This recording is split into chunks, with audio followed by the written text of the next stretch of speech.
I just organize the legal team and then I take care of his needs inside. But there's yung House din po, nag-motion for you to answer the summons on the articles of impeachment. Pero si Senate President Escudero naman po, tinanggihan po yung bill na to. Your thoughts on the House action and then the Senate action? Right. There is already a legal team that I formed for my impeachment back in the Philippines, and I guess it is best if the spokesperson for the legal team can talk about that summons. And including also the action of the Senate President to deny for you to answer or to respond to that summons. Okay. Yes, ma'am. I believe the best person to answer that would be the spokesperson of the legal team. And I understand they already selected one person from that team, one lawyer from that team to talk about or to answer questions. Sila na lang sa because they're not part of the OVP. It's an external office of it's an external law firm. Has it been explained why Hanilet and Kitty have not been allowed entry or visit the past 2 days? No.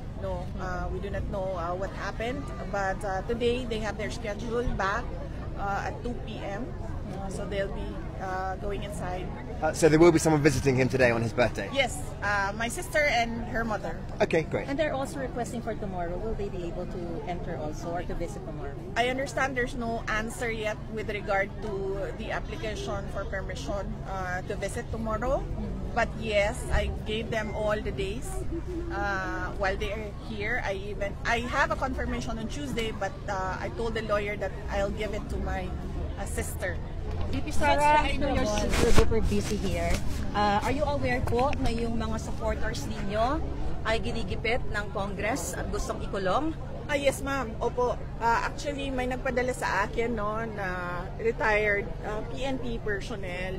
Sabi niya sa akin na on the days leading to the campaign, papahirapan talaga ang mga tao na tumutulong sa inyo.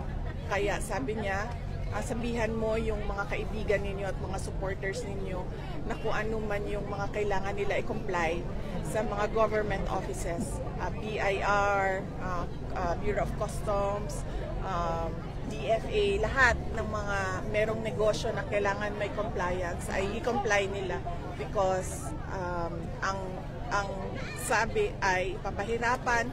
Kung hindi man papahirapan, ay isasara talaga ang mga negosyo. Pero right now po yung mga vloggers or content creators talaga na sumusuporta sa inyo ay talagang tina-target sila. Yes, ma'am. Isa din yan sa ginagawa sa mga kaibigan, mga supporters, at mga kababayan natin. Ang nakita ko lang dyan, ma'am, noong sinimulan yung hearing, about vloggers, at kung ano ang limitations ng isang tao sa freedom of speech niya, ay ang dami pong vloggers na lumabas na naglabas ng talaga totoo na bagay sa akin. Katulad noong basketball player. Ang daming vloggers na naglabas ng paninira at walang basehan, walang ebidensya at hindi totoo na nakakasira ng pangalan ko. Pero bakit wala sila dyan sa hearing na yan?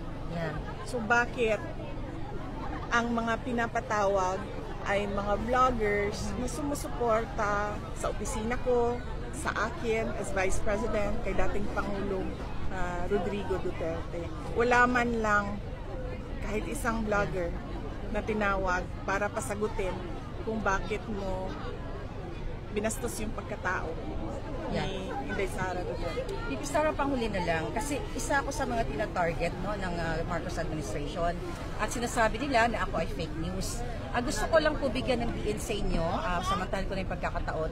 Isa sa in-expose ko yung pag-kidnap sa dalawang minor age ng isang kababayan natin.